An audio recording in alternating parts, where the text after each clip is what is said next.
Hello friends, তোমরা সবাই কেমন আছেন? আশা করি ভালো আছেন। আজকে আবারও একটি নতুন ব্লগে তোমাদের সবাইকে স্বাগত জানাচ্ছি। সকালবেলায় ঘুম থেকে উঠে গেছি। ঘুম থেকে উঠেই এই দেখো বাসন টাসন যত আছে সব মেজে নেব। আর বাসন বলতে আজকে খুব একটা বাসন নেই, শুধু ভাতের হাঁড়িটুকু আছে আর ওই সসপ্যানটা আছে যেখানে আমি কালকে রাত্রেবেলা ডিম সেদ্ধ করেছিলাম। তো দুটোই আজকে মাজার, সেরকম মাজার ধোয়ার কিছু নেই। বেশিরভাগটাই রাত্রেবেলা করে রেখেছি, তাহলে সকালে আমার চাপটা কম হবে।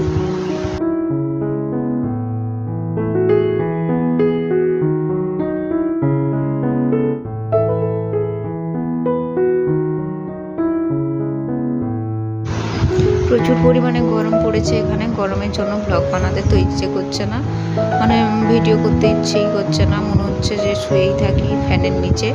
কিন্তু তাও আমি যতটা পারছি তোমাদের সামনে তুলে যাচ্ছি, তোমরা একটু মানিয়ে নিও। আর যারা ভিডিওটি দেখছো প্লিজ একটা লাইক করে দিও। তো তোমাদের সাথে কথা বলে বলে বাসনগুলো আমার ধুয়ে নিলাম।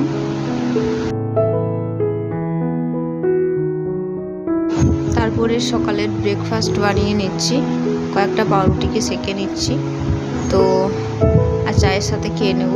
আর দুটো ডিম টোস্ট করেছি, ওগুলো আমার হাজব্যান্ড খাবে। আমি সকালবেলায় ডিম টোস্ট খেতে খুব একটা পছন্দ করি না। তো এটাই আজকে ব্রেকফাস্ট।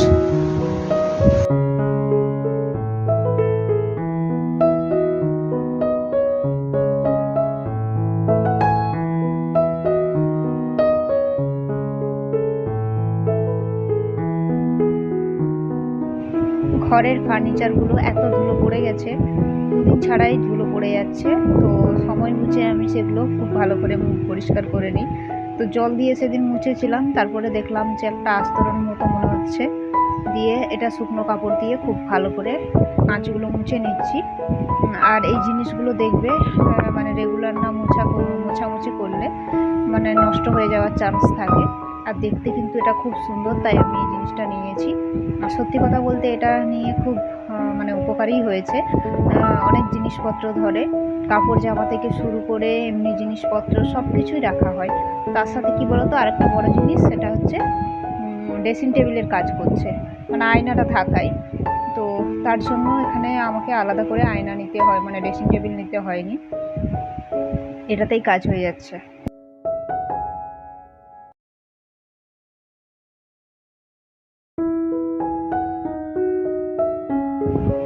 আর এই দরজাগুলোতেও প্রচুর ধুলো পড়েছে। তো ঝাড় তো প্রতিদিনই দেওয়া হচ্ছে, ঘর মোছা হচ্ছে, কিন্তু জিনিসপত্রগুলো একটু মুছে মুছে রাখলে আমাদের কী বলতো মনটাও ভালো থাকে। আর বিশেষ করে মাকড়সার জালে ভর্তি হয়ে যায়। তো অনেকদিন বাড়িতেও ছিলাম না, যার জন্য এগুলো পরিষ্কার করা সেরকম হয়েছিল না। তো নিজে হাতে করে নিলে সময় পেলে সুবিধা। তো বন্ধুরা, আজকে ব্লগটা আমি খুব বড় করিনি, এতদূর পর্যন্তই রাখলাম। যদি ভালো লাগে অবশ্যই পাশে থাকবেন আর ভিডিওতে একটা লাইক করে দেবেন।